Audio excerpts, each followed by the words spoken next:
ఇప్పుడు జగన్మోహన్ రెడ్డి గారు ఏమన్నా అనిపించాడా? జగన్మోహన్ రెడ్డి గారు పక్కన కూర్చుండగా అసెంబ్లీలో వంశీ మాట్లాడా? జగన్మోహన్ రెడ్డి గారు బహిరంగ సభలో కూర్చుంటే వంశీ అన్న ఆ డయాస్ మీద నుంచి అన్నవరం వెళ్తే మాట్లాడా? అతను ఒక ప్రైవేట్ యూట్యూబ్ ఛానల్కి ఇచ్చిన ఇంటర్వ్యూలో అది మాట్లాడాడు. అది జగన్మోహన్ రెడ్డి గారు చూడాలని రూల్ లేదు కదా. ఆ జగన్మోహన్ రెడ్డి గారు ఏం చూడలేదు కదా. అంటే మీకు ఇక్కడ లాజిక్ చెప్పండి. మీరు కూడా ఆ రోజు అసెంబ్లీలో ఉన్నాను. నేను జర్నలిస్ట్గా అడగట్లే, ఇక్కడ పబ్లిక్గానే అడుగుతున్నా. ఆ రోజు చంద్రబాబు గారు అసెంబ్లీ నుంచి నమస్కారం పెట్టి వెళ్ళిపోయిన రోజు, నేను 45 ఏళ్ల నుంచి పరువు కోసం బతుకుతున్నాను, నా పరువు తీశారు వాళ్ళు, నా భార్యను ఉద్దేశించి దారుణంగా మాట్లాడారు. ఆ రోజు అంబటి రాంబాబు అసెంబ్లీలో మీరు అంటున్నారు కదా, నేను ఒక మాట కాదు కదా, అంబటి రాంబాబు ఆ రోజు అసెంబ్లీలో ఏమన్నారు, మాధవ్ రెడ్డి గురించి కూడా మాట్లాడారు అన్నమాట. తర్వాత లోకేష్ ఎవరికి పుట్టారు అన్నమాట అసెంబ్లీలో ఎమ్మెల్యేలు అన్నది రికార్డెడే కదా. లోకేష్ ఎవరికి పుట్టారని పొరపాటు రికార్డెడ్ ఉన్నాయి కదా. అనలేదు మీరు, రికార్డ్ ఓపెనే, నేను అన్నాను అది అనలేదు. రెండోది మీరు ఇంతగా మాట్లాడుతున్నారు కదా, సీమరాజు అనే ఒక ఎదవ, వినండి, అసలు నా భార్యకి ఏం సంబంధం? నా భార్య గురించి అసభ్యంగా అసహ్యంగా ఒక తోటి ఆడమనిషి గురించి మాట్లాడినంత అసహ్యంగా మాట్లాడాడు. అటువంటి ఆడితో నువ్వు అంటే బాగా మాట్లాడావని చెప్పి చంద్రబాబు ఇట్ట ఫోటో దిగాడు. ఈ మధ్య సీఎం అయ్యాక దిగాడు. దాని అర్థం ఏంటి? అంటే మీ భార్యనంటేనేమో అనకూడదు ఎవరు, కానీ ఊరందరి భార్యని నువ్వు అనిపిస్తావు. వంశీని ఎప్పుడు కూడా జగన్మోహన్ రెడ్డి గారు బాగా మాట్లాడావు వంశీ, భలే మాట్లాడావని అనలా. తెలియదు ఆయనకి. అసెంబ్లీలో ఆయన అడిగాడు, ఏంటి అసలు ఈ గొడవ ఏంటి, రచ్చ ఏంటి, ఇదంతా ఏం జరుగుతుందని ఆయన అడిగాడు. ఏంటిదంతా అంటే అప్పుడు ఇదంతా జరిగిందని చెప్పారు.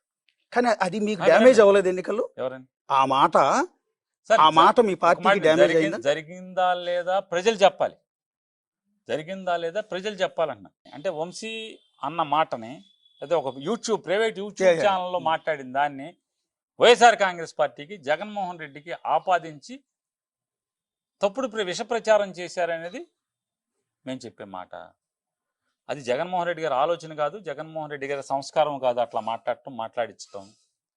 వంశీ వెంటనే దాన్ని నాది తప్పు అక్క, ఇట్లాగే చెప్పాడు, అక్క నాది తప్పు నిన్నంటాం, కాకపోతే నీ కొడుకు నా కూతుర్ని భార్యని తన సొంత యూట్యూబ్ ఛానల్ ద్వారా పోషించే యూట్యూబ్ ఛానల్ ద్వారా వాళ్ళని తిట్టించాడనే తప్పుతో మాట్లాడాను, అయినాది అది పొరపాటే, వెనక్కి తీసుకుంటున్నాను, నన్ను మన్నించమని మాట్లాడాడు.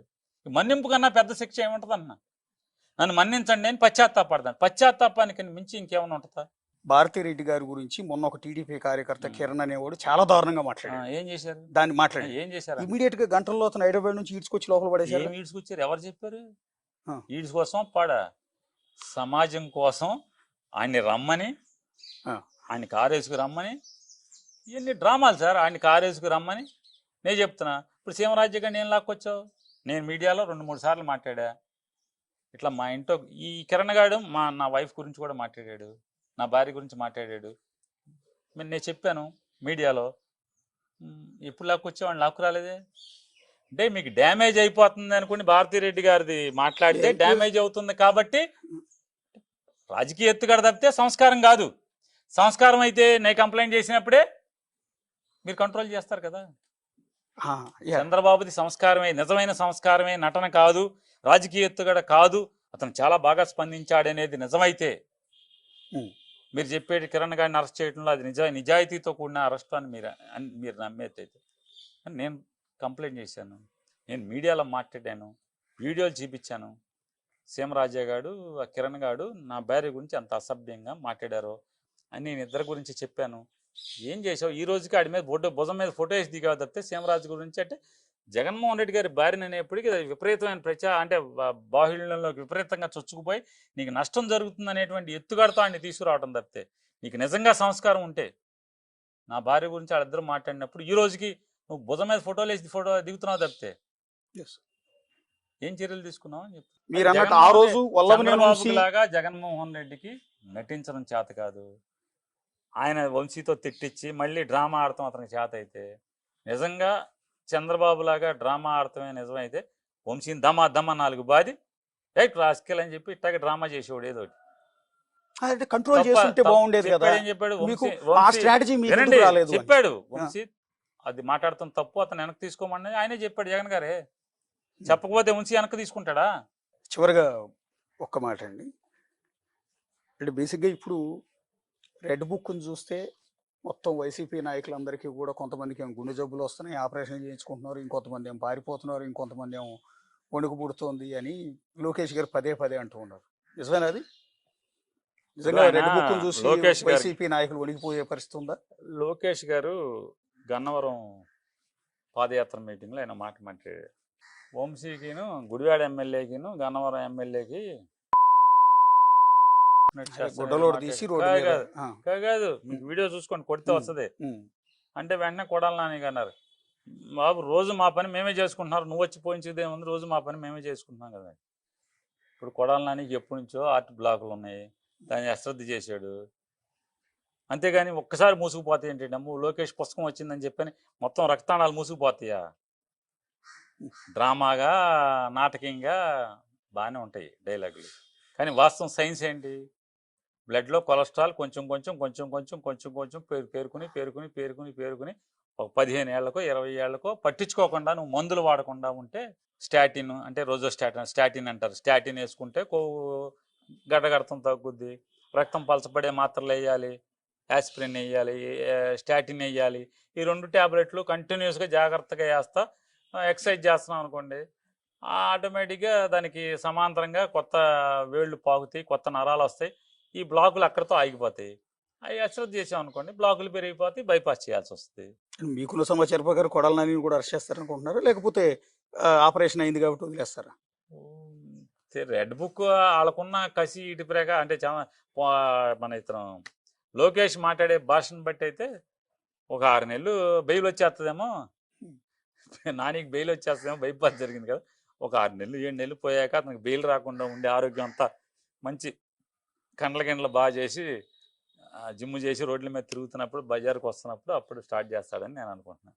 అంటే చర్చకు వచ్చిందో లేదో నాకు తెలియదు, కానీ వైఎస్ఆర్ కాంగ్రెస్ పార్టీ అధికారంలో ఉన్నప్పుడు కొంతమంది నేతల నోటి దురుసు, అది వల్లభనేని వంశీ కావచ్చు, జోగి రమేష్ కావచ్చు, అంబటి రాంబాబు కావచ్చు, రోజా కావచ్చు, లేకపోతే కొడాలి నాని కావచ్చు, చంద్రబాబు నాయుడు లాంటి వ్యక్తిని, లోకేష్ లాంటి వ్యక్తిని పప్పుగాడని, ఆ నా కొడుకు ఈ నా కొడుకు అని ఇలా సంబోధించడం, ఇదంతా జనాల్లోకి నెగిటివ్గా వెళ్ళింది కదా. మీరు ఆ రోజు కంట్రోల్ చేసి ఉంటే ఇలాంటి పరిస్థితి ఉండేది కాదు కదా అని ఒపీనియన్, చాలా మంది ఒపీనియన్. సంస్కృతి 2014-19 మధ్యలో చంద్రబాబు నాయుడు ఈ దుష్ట సంస్కృతిని ఈ రాష్ట్ర రాజకీయాలకి ప్రవేశపెట్టిన తర్వాత ఇవన్నీ కూడా అస్త్రాలు అయిపోతున్నాయి.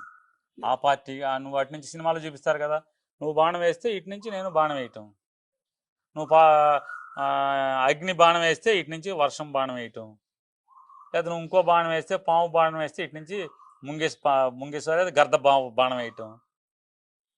రాజకీయాల్లో ఈ విష సంస్కృతి, ఈ తిట్ల సంస్కృతి, ఈ అసభ్య పదజాల సంస్కృతిని ప్రవేశపెట్టినాడు చంద్రబాబు. ఇవాళ ఈ వ్యవస్థ పాడవటానికి, ఈ రకంగా అసభ్య పదజాలాలతో రాజకీయ నాయకులు మాట్లాడుకుంటాకి, ఒకరినొకరు తిట్టుకుంటాకి నాంది దాన్ని ఉద్ధరించినాడు చంద్రబాబే. ఇవాళ అందరం అనుభవిస్తున్నాం, అన్ని పార్టీలు తప్పట్లేదు. ఆడు బూతులు తిడితే ఇటు బూతులు, అంటే బూతులు తిట్టేవాడు ఎవడు లేడా, తెగ తిట్టాకున్నాడు, పచ్చి బూతులు తిట్టేవాడు, అది యాక్సెప్ట్ చేస్తాం. కాబట్టి ఇవన్నీ ఇప్పుడు లోకేష్ ఇంకొత్త సాంప్రదాయం తీసుకొచ్చాడు. యూట్యూబర్లకి జీతాలు ఇచ్చి వాళ్ళ ఇళ్ళల్లో వాళ్ళని అసభ్యంగా బూతులు తిట్టిస్తాం. చంద్రబాబు ఒక విష సంస్కృతికి ఆయన నాంది వాక్యం పలికితే, లోకేష్ మరొక విష సంస్కృతికి ఇంకా దిగజారి ఇంకా హీనమైన సంస్కృతికి ఆయన నాంది పలికాడు. అంటే ఇవన్నీ ఎక్కడికి వెళ్తాయో రాజకీయాలు, ఆంధ్రప్రదేశ్ రాష్ట్ర రాజకీయాలు ఏ స్థాయికి దిగజారుతాయి కూడా మన చేతుల్లో లేని పరిస్థితిలోకి వచ్చేస్తాను. మీరు చంద్రబాబు నాయుడు అరెస్ట్ చేయించారు ఆ రోజు.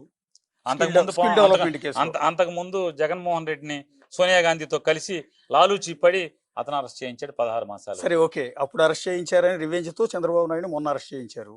రేపు ఇక్కడతో అయిపోతే దెబ్బకి దెబ్బ అయిపోయిందంటే అయిపోయింది. రేపు మళ్ళీ జగన్ అరెస్ట్ చేయించాడు కానీ మళ్ళీ ఖచ్చితంగా చంద్రబాబుని అరెస్ట్ చేస్తారు. ఇవన్నీ మామూలు.